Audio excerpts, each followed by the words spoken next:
mau tidak mau kita harus menggunakan cara yang oleh pihak lain mungkin juga kejam. Ya ini pengurangan populasi dengan cara dibunuh, ya euthanasia. Entah ditembak, entah menggunakan bios, entah menggunakan gas tertentu, di mana ya sebagian ditangkap untuk dimusnahkan. Oke. Itu menjadi salah satu solusi tercepat untuk mengurangi populasi. Namun cara itu banyak ditentang oleh organisasi pencinta hewan. Nah ini yang kadang menjadi problematik di lapangan. Banyak organisasi pencinta hewan yang lebih memanusiakan hewan dibanding manusianya. Semua orang yang pecinta satwa, terutama di Yogyakarta ya, pasti kenal beliau. Beliau adalah Dr. Slamet Raharjo. Wey. Nah, Dr. Slamet Raharjo ini senior ya di dunia dokter hewan. Beliau ini sangat paham sekali tentang satwa-satwa dan lain sebagainya. Sehingga beliau ini selalu menjadi dokter hewan keraton. Oh, keraton. Iya. Oh iya toh. Wah, keraton Jogara. Mantap. Terus Mas Irfan Hakim juga ya, keren banget, pengalamannya luar biasa karena sulit sekali ya sebenarnya mendapatkan dokter hewan yang bisa menguasai hampir semua satwa. Karena biasanya mamalia, unggas itu terbagi-bagi sendiri. Nah, Dokter Slamet ini wow, hampir mengetahui semua. Nah, dokter bisa perkenalkan Dokter Slamet? Kalau kita bicara profesi dokter hewan ya, ini diakui di seluruh dunia bahwa profesi dokter hewan itu menjadi salah satu profesi kedokteran yang paling rumit. Karena dalam profesi dokter hewan kita dituntut dalam tanggung jawab yang sangat beragam. Kalau di dunia medis manusia misalnya, lebih fokus di kesehatan. Tapi di dunia kedokteran hewan kita tanggung jawab yang pertama selain kesehatan hewan juga produktivitas. Salah satunya untuk menghasilkan protein hewani yang asuh, aman, sehat, utuh, halal. Ya, ini juga. Kemudian kerumitan yang berikutnya adalah bahwa di kedokteran yang lain beban kerjanya itu spesifik.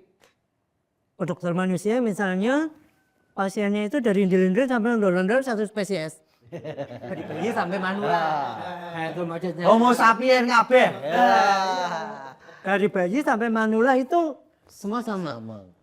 Di kedokteran hewan kita meliputi semua jenis hewan. Oke. Dari invertebrata sampai vertebrata. Bahkan vertebrata aja nanti masih dibagi-bagi lagi. Ada kelas mamalia, aves, reptil, amfibi, pisces, ikan. Yang invertebrata masih jauh lebih banyak lagi. Karena apa?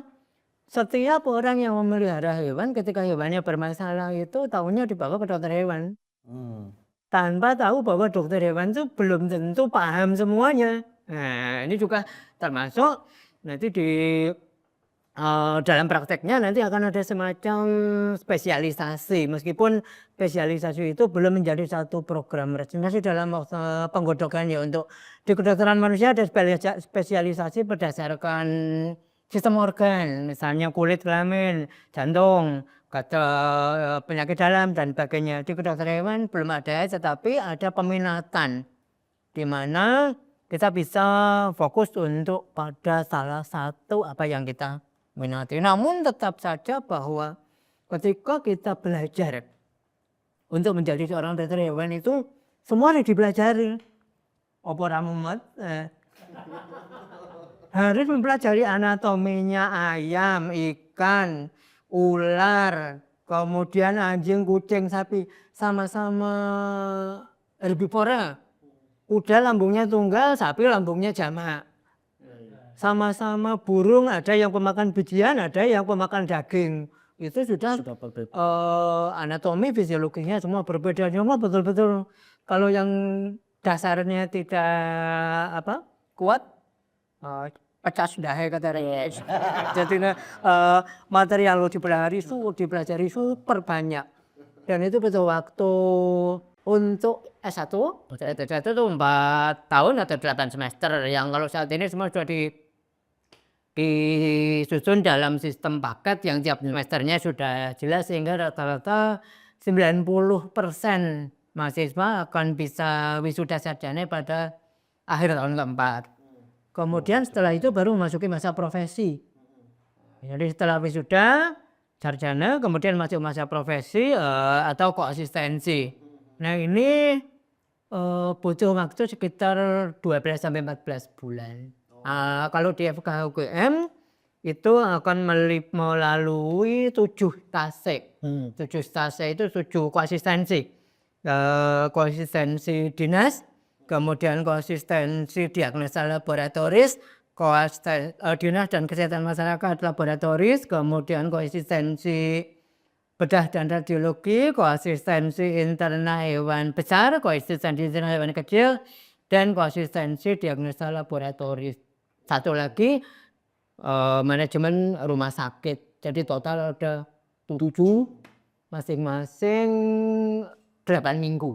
Wah, 8 minggu. Jadi setiap 8 minggu nanti ada jeda 1 minggu untuk transisi, mahasiswa akan pindah ke stase berikutnya terus sepanjang itu.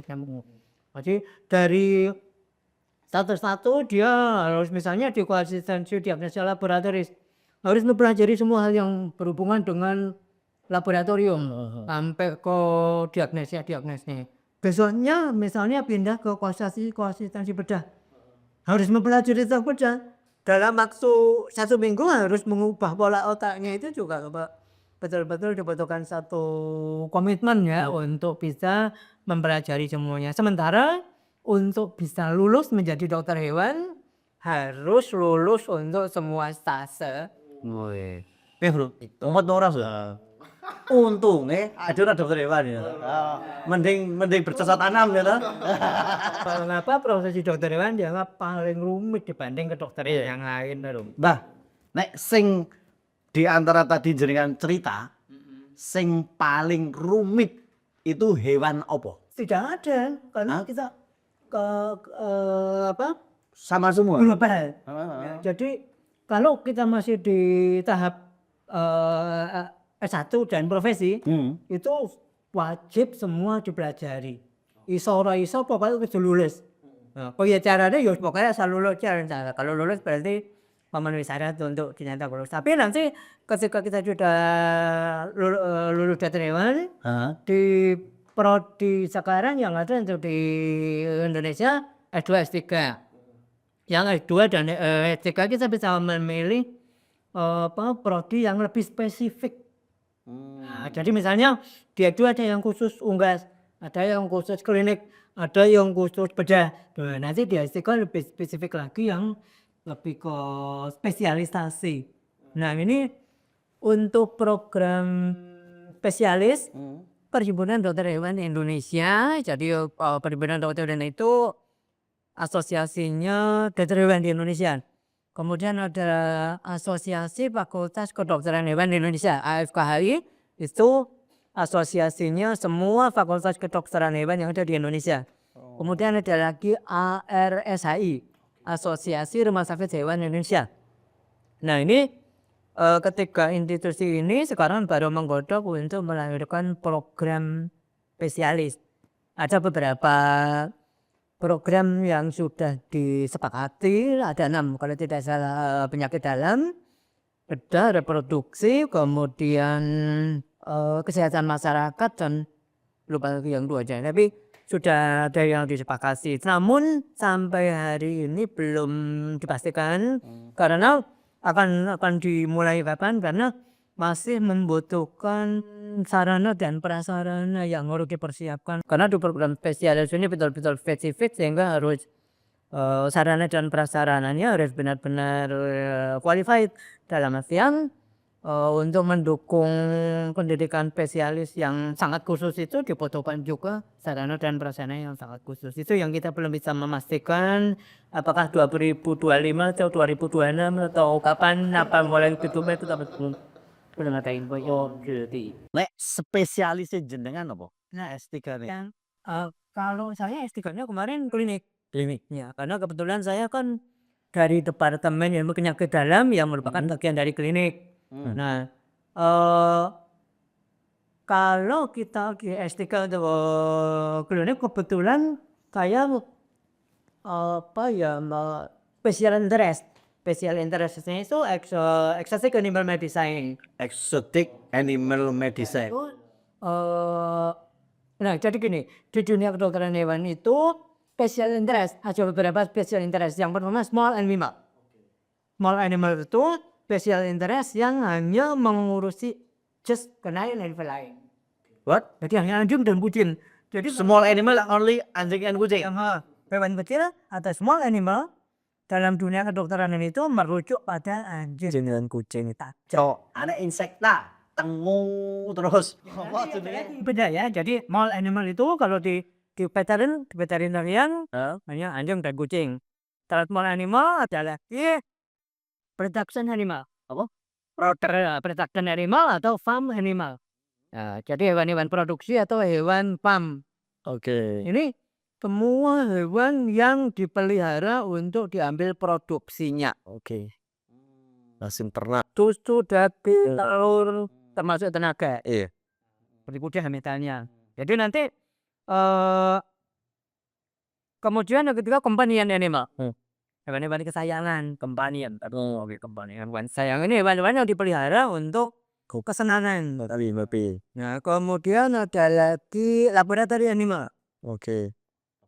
Hewan laboratorium atau hewan percobaan. Cobaan penelitian. Oke. Laboratory animal ini semua hewan yang digunakan untuk penelitian. Jadi laboratory animal itu nanti ada syarat-syarat. Gimana ketika kita menggunakan hewan untuk penelitian, ada syarat-syarat yang harus dipenuhi. Kalau syarat-syarat itu tidak dipenuhi, ethical clearance tidak bisa diterbitkan. Hasil penelitiannya tidak diakui sebagai satu hasil penelitian yang valid, tidak bisa dipublikasikan. Setelah itu ada aquatic animal. Aquatic. Nah, aquatic animal ini meliputi hewan-hewan yang hidupnya di air. Oh iya. Kemudian ada wild and exotic animal. Wild and exotic ini meliputi bidang kerjanya satwa liar baik yang in situ maupun ex situ. Sementara yang eksotik adalah wild animal kept as pet animal. Hewan-hewan yang sebelumnya hewan-hewan kemudian dipelihara sebagai hewan peliharaan disebut sebagai exotic animal atau hewan eksotik. Jangan keliru dengan erotic animal ya. Mbak, exotic animal ini terminologinya jadi beda dengan kawan-kawan di biologi dan kehutanan. Gitu. Kalau di kehutanan itu adalah eksotik itu hewan dari luar masuk ke sini. Yang beda Ya. atau biar? Itu terminologi yang berbeda lagi ya. Kalau memang kalau kita eksotik itu ada beberapa terminologi. Kadang disebut sebagai untuk mendeskripsikan sesuatu yang non natif. Non native. Oke, ya non native. Jadi entah hewan, entah apapun, termasuk tumbuhan dan sebagainya, yang sebelumnya tidak ada di wilayah kita, diintroduksi, didatangkan, maka itu disebut sebagai Eksotik. Oh, oke. Itu juga definisi lain dari istilah eksotik. Tapi kalau kita menyebut exotic animal adalah hewan-hewan liar yang dipelihara sebagai pet animal. Kadang orang bingung membedakan, misalnya burung. Perkutut itu sampai kapanpun tetap exotic animal.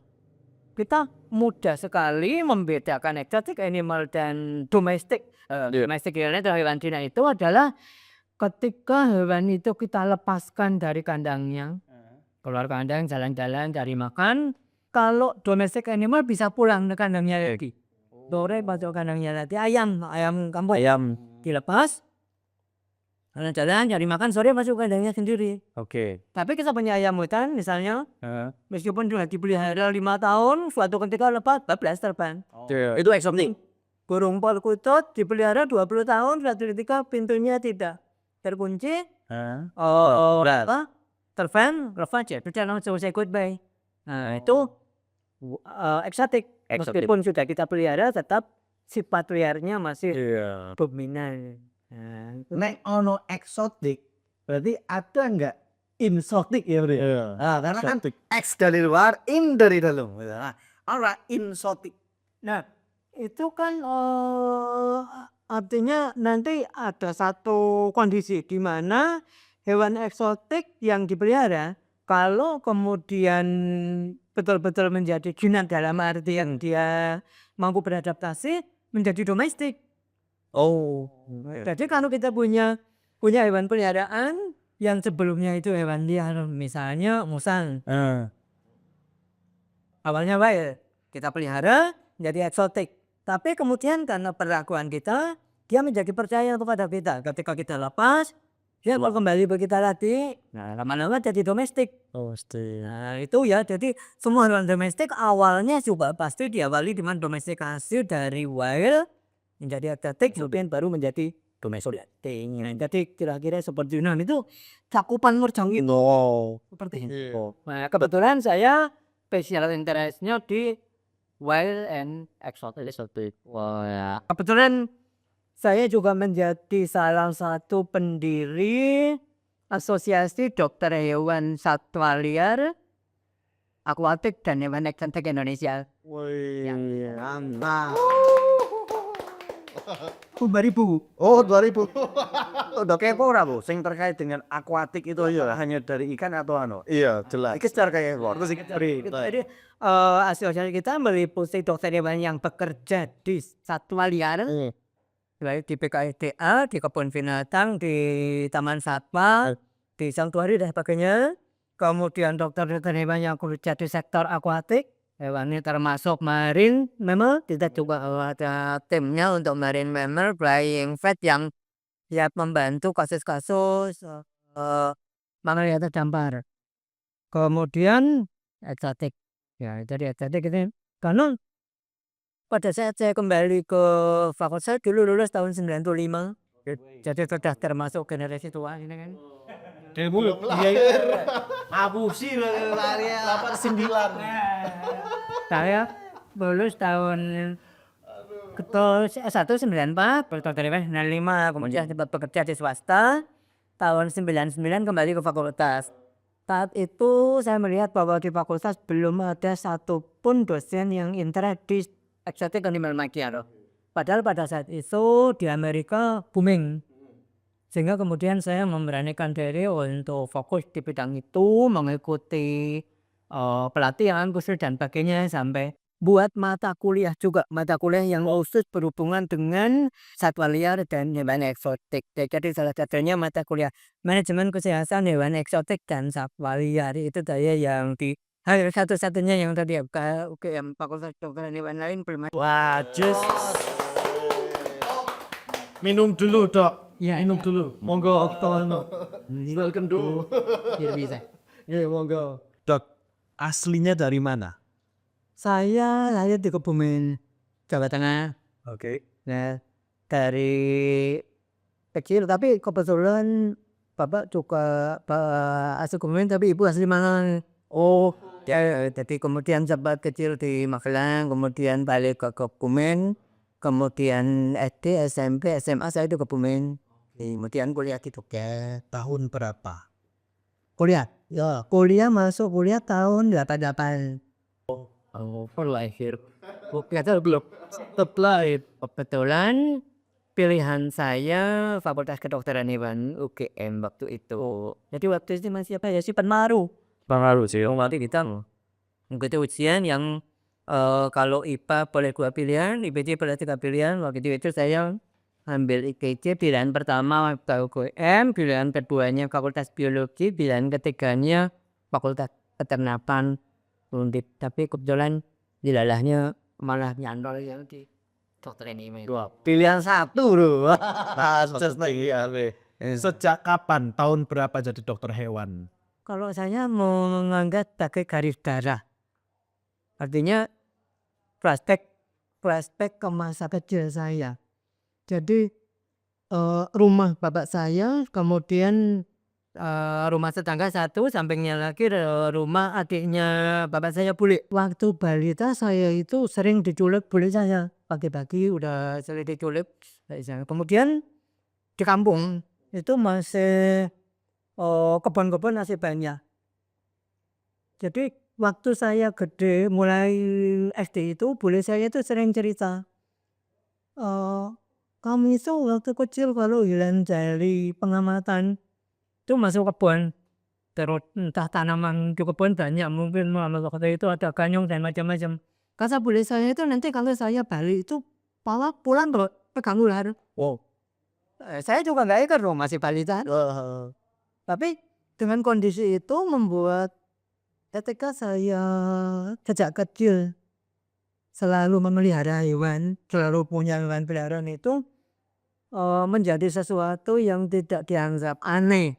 Karena dari kecil behaviornya berbeda dengan kakak-kakak saya yang lain.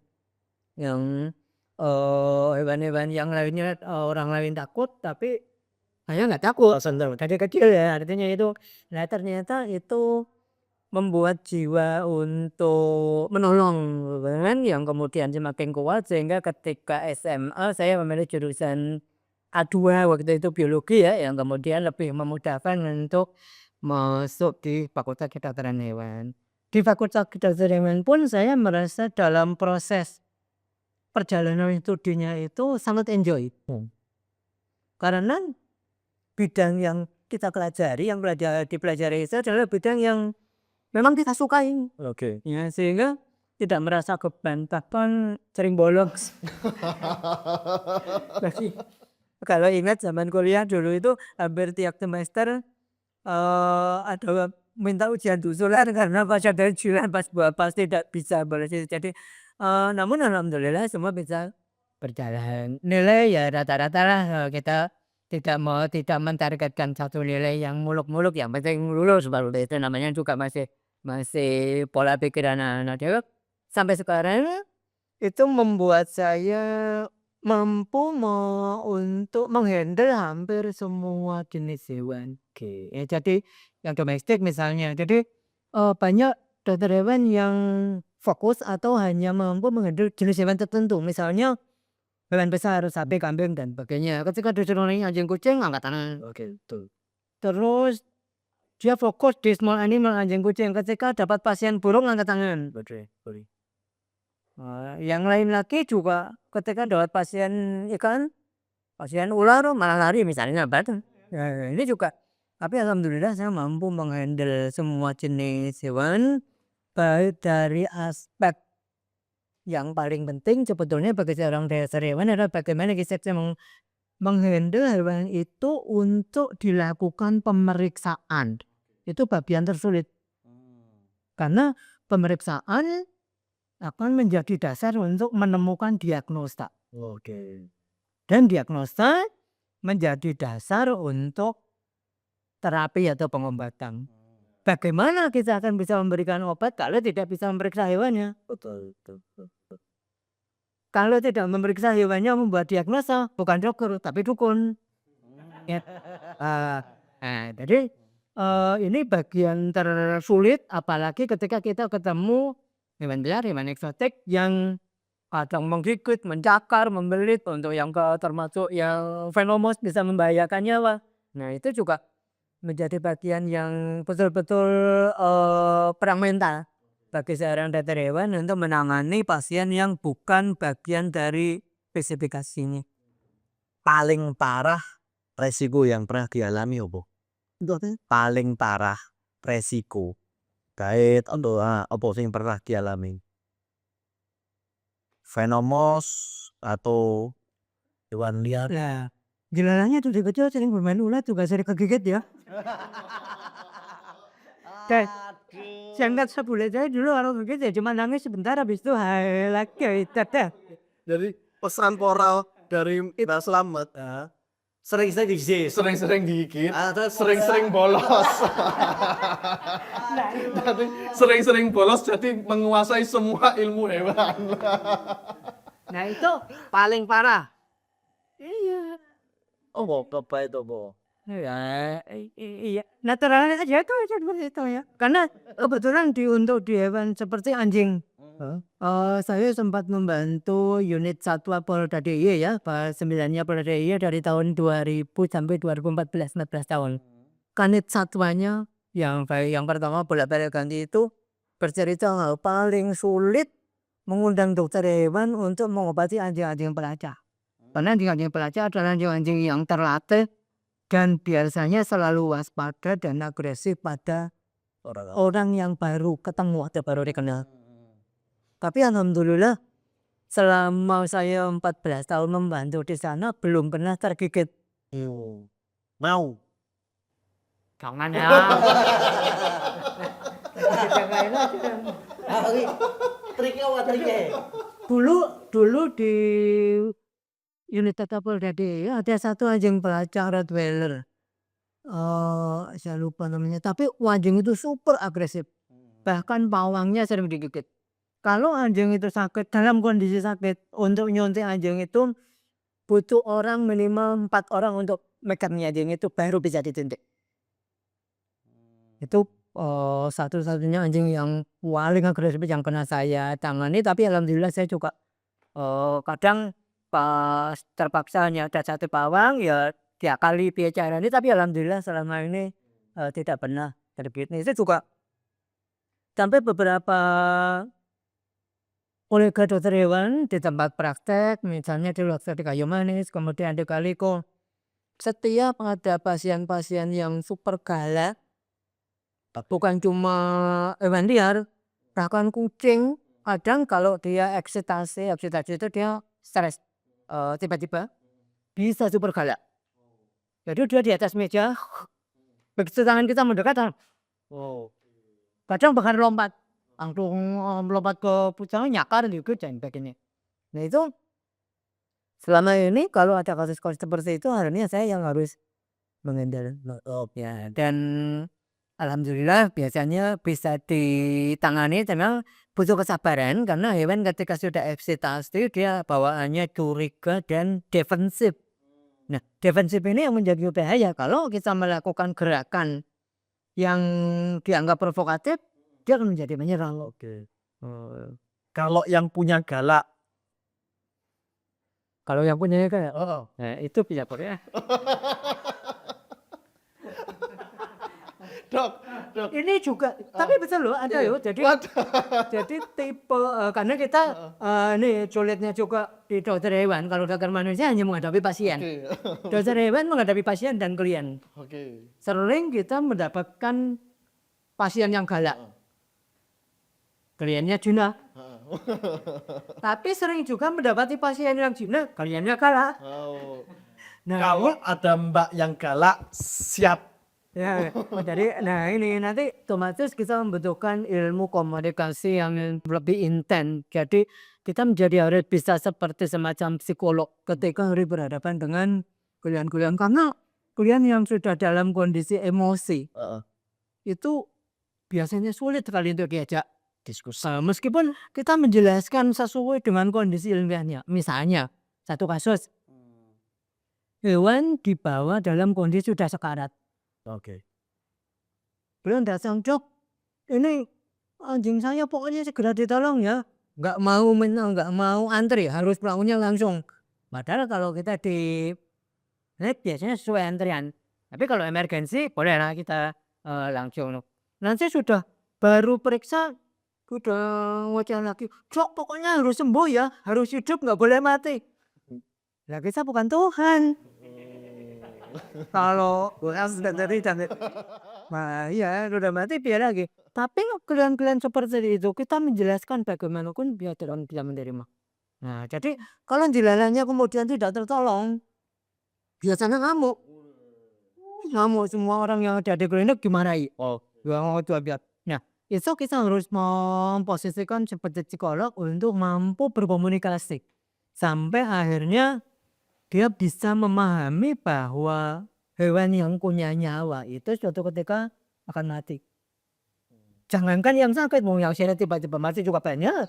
Nah itu tugas berat lain seorang dokter hewan ketika ketemu klien toksik yang lebih galak jadi pasiennya. Dok, Fakta eh, itu ya. sebagai dokter hewan, punya hewan apa? Hewan peliharaan. Heeh. Wah, kalau bicara hewan peliharaan, saya bisa dikatakan sepanjangnya umur hidup saya tidak pernah tidak punya hewan peliharaan. Jadi bahkan dulu waktu sebelum tahun 2000 eh, beberapa hewan-hewan yang kemudian masuk daftar dilindungi banyak yang saya pelihara. Tapi saat itu kan belum dilindungi karena eh, undang-undangnya Undang-Undang Nomor 5 tahun 90. Oke. Ya, perlindungan hewan itu kan Undang-Undang Nomor 5 tahun 90 tentang keanekaragaman hayati dan ekosistemnya. Kemudian cuklaknya baru muncul di PP Nomor 7 tahun 99 tentang pengawetan tumbuhan dan satwa liar dilindungi plus PP Nomor 8 tahun 99 tentang konservasi ex situ maupun in situ. Nah, begitu tapi kebetulan begitu lulus kerja di swasta, saya cuma punya peliharaan beberapa burung dan anjing. Kemudian kembali lagi ke fakultas tahun Juli 99. Juli 99 nempati rumah kakak yang di Jalan Solo, udah mulai mirip hewan lagi. Burung kanari sampai puluhan, kemudian kucing, anjing juga waktu itu sampai 12, musang dan berbagai hewan yang lain. Selalu dengan hewan itu keinginan untuk memelihara jenis baru itu kadang tidak bisa di stok. Ya ini yang membuat rumah sampai almarhum Dr. Depi itu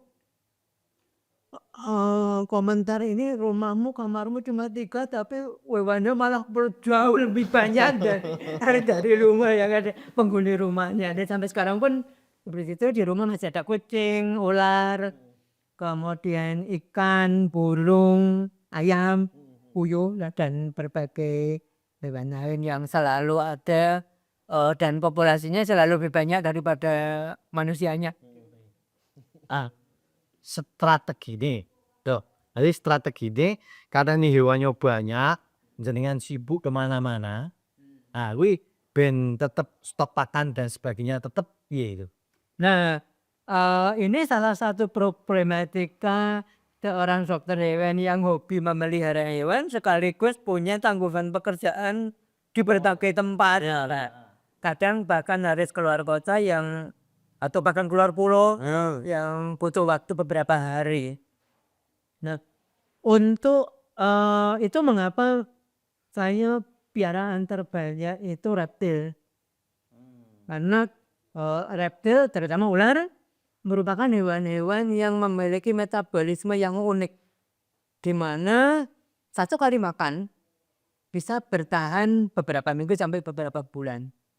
Itu akan membuat saya dalam kondisi psikis yang lebih tenang ketika harus meninggalkan hewan itu, ketika pergi keluar kota atau keluar pulau. Hewan-hewan lain yang harus diberi makan setiap hari, kucing, anjing, dan juga harus dibersihkan kandangnya setiap hari, termasuk burung misalnya. Itu masih, kalau burung memakan bisian masih bisa kita isi agak banyak dengan tempat pakan khusus yang nanti akan ketika harus pergi keluar kota dan ada hewan yang harus diberi makan setiap hari, ada beberapa solusi. Nah, yang pertama, hire mahasiswa untuk membantu. Sama saya biasanya adalah mahasiswa yang memang minat dalam exotic animal medicine. Sehingga manajemen perawatan merupakan bagian dari skill yang harus dia kuasai ketika dia ingin belajar tentang exotic medicine. Kalau jelasnya pasti tidak ada solusi kedua. Kami join dengan 3 kawan dokter hewan mendirikan klinik hewan kaliko. Oh, Maguwo. Ya, klinik Maguwo. Nah ini yang sekarang pindah ke Pelotan. Oh, bisa Pelotan. Yang antara stadion. Nah ini klinik kami sekarang ada 8 dokter, paramediknya 9 malah. 9 kemudian beberapa pegawai yang lain dan juga menerima rawat inap serta TC sehat. Nah, biasanya kalau pas musim lebaran dan tahun baru itu kandang untuk rawat inap sampai full semua terbuking terisi, bahkan kadang kalau ada yang masih mau datang lagi terpaksa dibawa kandang sendiri karena masih tidak terlalu penuh. Nah, ini juga menjadi solusi karena kebetulan milik kita sendiri. Kalau pas pergi nggak jalan lab, hewannya bawa ke klinik dulu. Tapi bisa. Ya bisa karena kliniknya sendiri. Aku nitip burung unta. Nah, ya. Aku pelihara burung unta. boleh. Nah, jadi nanti kita tinggal handle ke pesan dan anak-anak, para medis dan anak yang merawat, kasih tip, tidak perlu harus membayar biaya rawat inapnya karena milik sendiri, tapi kita memberikan tip untuk yang merawat sehari-hari selama kita pergi. Itu juga mengapa kami untuk tenaga kerja untuk sebagian Nasrani, sebagian Muslim. Oke. Sehingga ketika lebaran yang Nasrani kita minta bekat, yang ketika tahun baru, Natal tahun baru, yang Muslim yang gantian bekat. Gitu, sehingga tidak bisa. Karena kalau kita sudah berniat mendirikan klinik, kita harus siap buka 7 hari seminggu. Artinya karena kondisi selain sakit itu kan nggak bisa ya disuruh mbok nanti sakitnya pas Minggu. jangan hari libur itu ya namanya sakit ya sakit. Nah, dari hari libur kita buka rolling ya, tetapi kita tidak buka 24 jam. Oke. Jadi hanya sampai buka jam 8 pagi sampai jam 9 malam karena kebetulan di Jogja ada rumah sakit hewan dan juga banyak klinik hewan lain yang sudah buka 24 jam. Satu. Oke, Dok. Apa peran dokter hewan terhadap konservasi satwa liar? Konservasi sama liar. Tahun 2024 itu PKIDS juga untuk yang konservasi melakukan rekrutmen lebih banyak dokter hewan untuk menjadi bagian dari PKIDL dalam menangani kasus-kasus satwa liar maupun hewan dilindungi yang harus dihandle oleh PKIDA. Ini menjadi komitmen juga di Asosiasi Dokter Hewan Satwa Liar dan Hewan Eksotik Indonesia, di mana kami selalu bekerja sama dengan Direktorat KKN, sehingga setiap kasus-kasus yang harus ditangani segera, kita punya networking di seluruh Indonesia terkait pakar-pakar yang spesialis di spesies tertentu. Misalnya untuk badak, kita punya dokter akhir dari IPB. Kemudian untuk gajah ada dasar DD. Dulu di WK Mbak, sekarang ditarik ke pusat. Nanti untuk satwa yang lain ada lagi, sehingga pada kasus-kasus tertentu harus ditangani segera. Kita dari Asosiasi Dokter Hewan Satwa Liar merekomendasikan ahli yang menjadi anggota kita untuk bisa memberikan bantuan dalam setiap penanganan kasus-kasus hewan yang berhubungan dengan konservasi.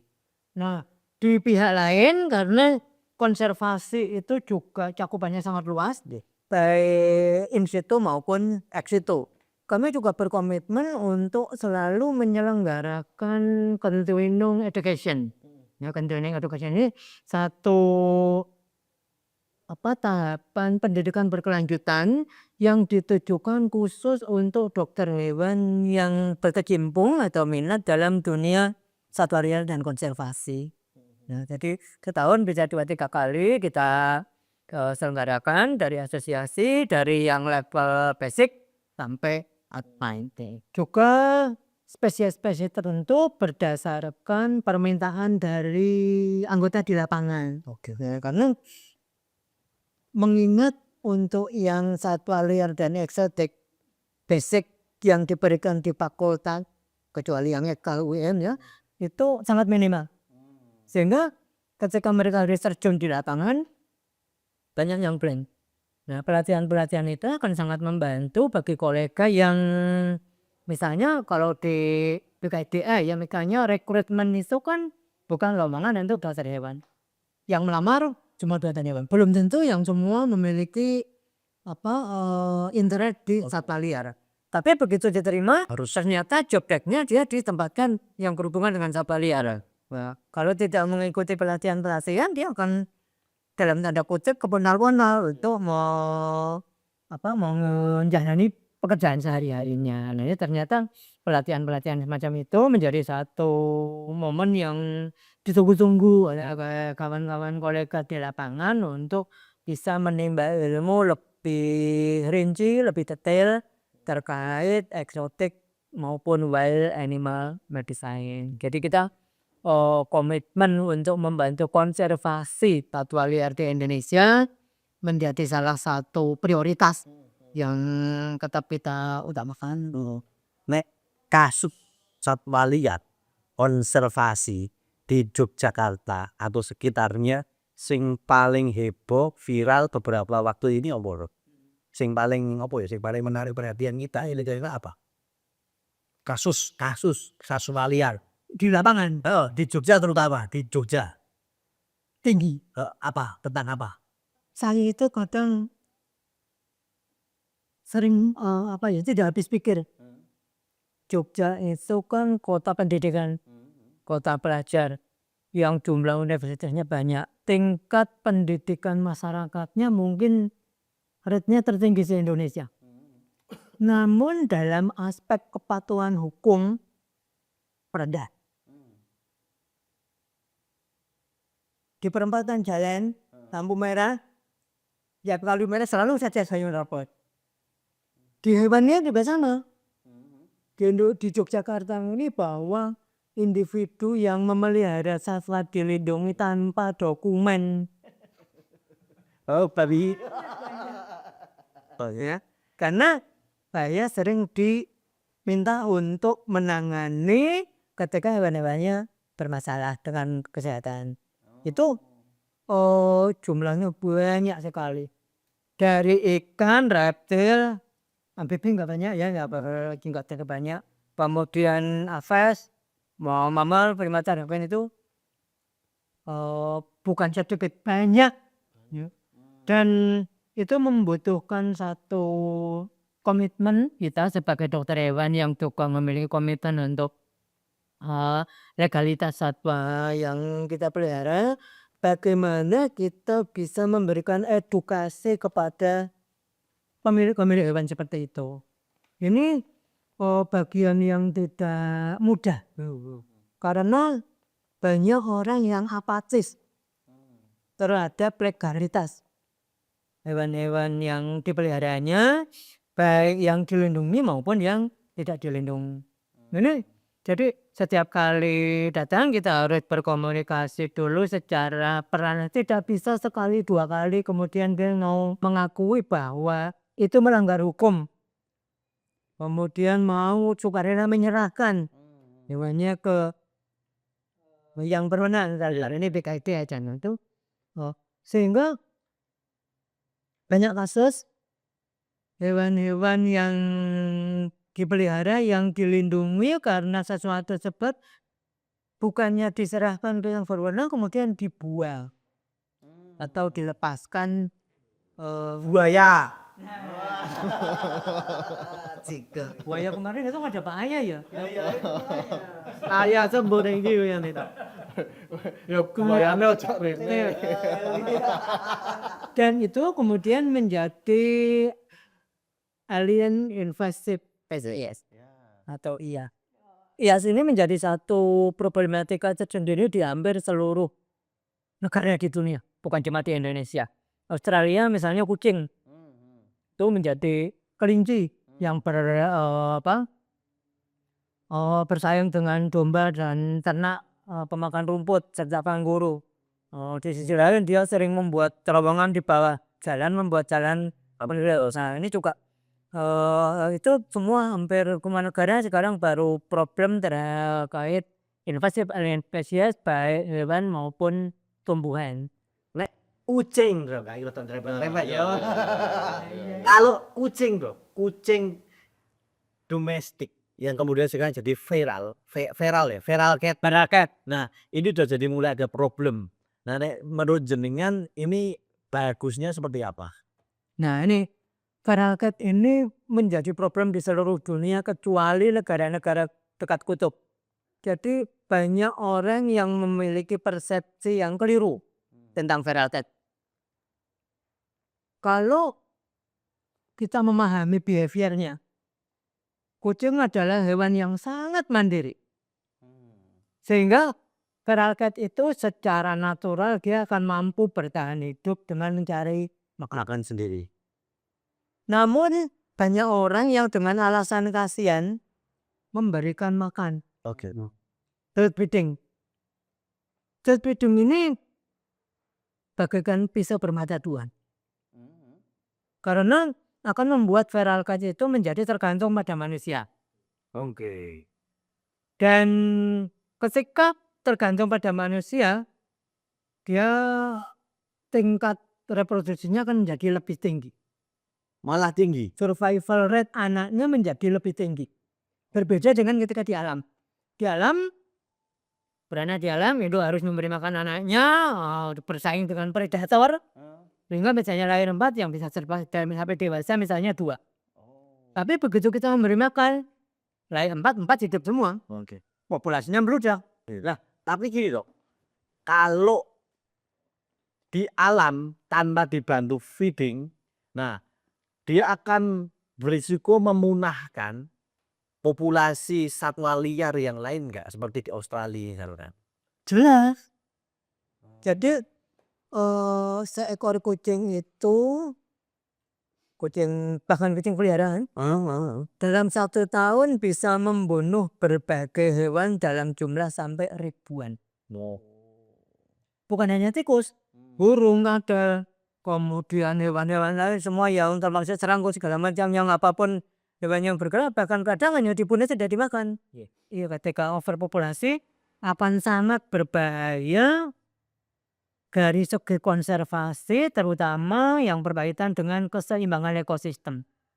Di Australia sudah ada beberapa reptil dan amfibi yang punah karena feral cat.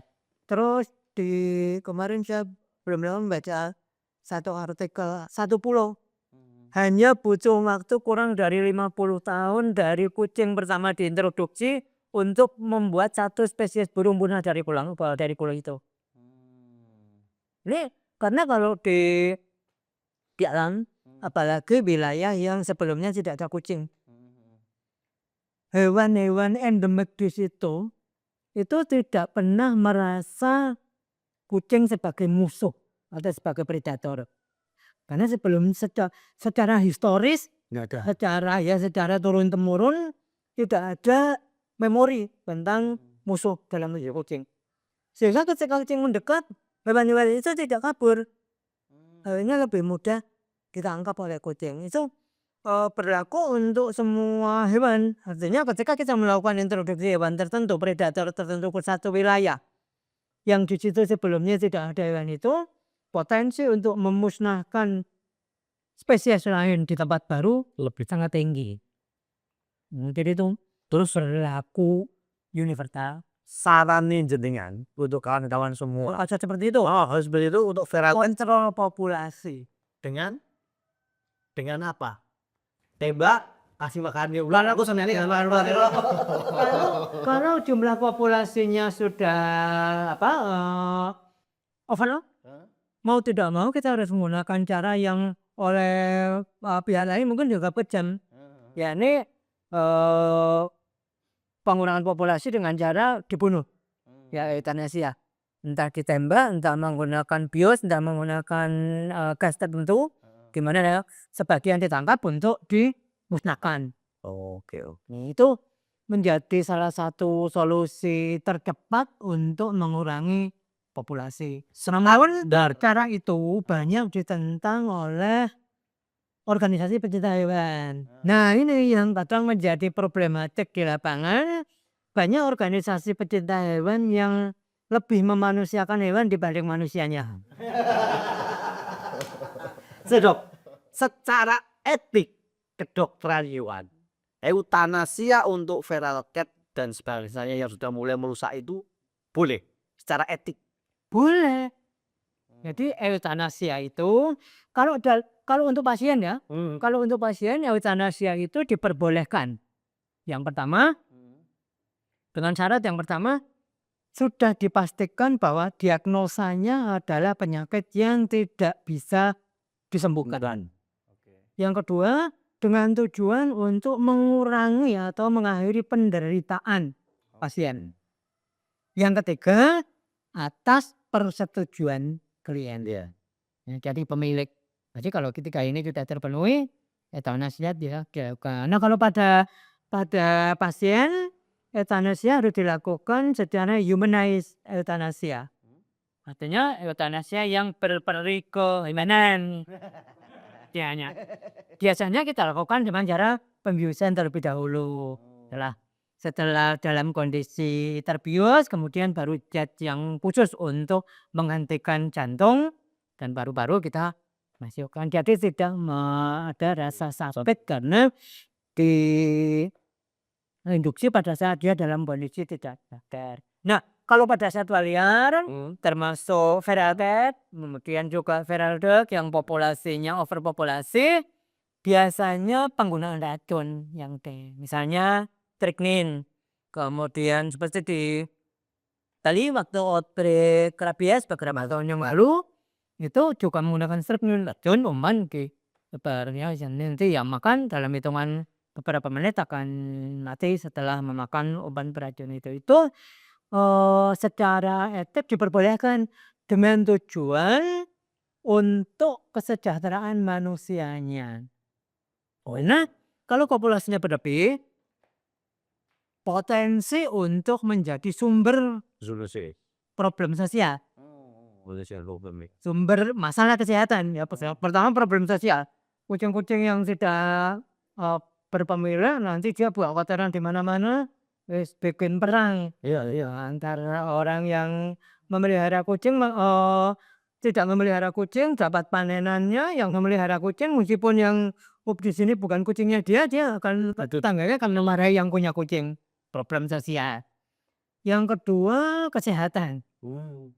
Berbagai agen infeksi, agen penyakit, bakteri, parasit, cacing itu bisa menjadi karier atau sumber penular bagi manusia. Juga ada beberapa penyakit-penyakit yang bahkan bisa fatal untuk manusia. Misalnya toxoplasmosis. Toxoplasmosis ini meskipun sumber infeksinya bukan kucingnya, tetapi semua berasal dari kucing. Jadi toxoplasma itu hanya bisa berkembang dalam usus kucing. Kemudian substansinya akan keluar bersama kucing buang kotoran pup. Nanti toxoplasma ini mencemari lingkungan. Bisa nempel ke sayuran, tumbuhan sayuran, kemudian rumput, kemudian dan sebagainya. Nah, yang nempel di tumbuhan sayuran ini dimakan kambing, ayam, sapi dan sebagainya. Termasuk sayuran dimakan manusia atau sayuran dimakan hewan lain. Kemudian akan tumbuh di dalam sebuah hewan itu di dalam otot atau dalam daging. Ya, jadi membentuk siste. Siste itu bertahan puluhan tahun. Tetap hidup. Suatu ketika kambingnya dipotong, sapinya dipotong, dagingnya disate, yang matangnya hanya di luar, dalamnya tidak matang, tapi sisanya di dalam. Ketika dimakan, kita makan, sisa itu nanti di lambung, daging tercernya, sisanya akan terlepas. Terkena asam lambung, pecah atau menetas. Kemudian menembus dinding usus, tumbuh. Kalau di manusia nanti akan tidak berkembang secara seksual seperti pada kucing, tapi akan mendon di organ-organ tertentu. Termasuk di otak, di jaringan limfe. Kalau pada laki-laki, kalau pada perempuan biasanya di saluran reproduksi yang menyebabkan gangguan bisa abortus, bisa stillbirth, lahir mati, bisa juga lahir lemah dengan kondisi kepala hidrosefalus atau besar. Itu bukan menjadi sumber masalah. Nek leptos itu dari tikus dimakan kucing, kucing, kucing dengan urin yang lebih besar. Nah itu piye? Masih leptosnya besar lagi nggak? Nah, jadi kalau si Stetoxoplasma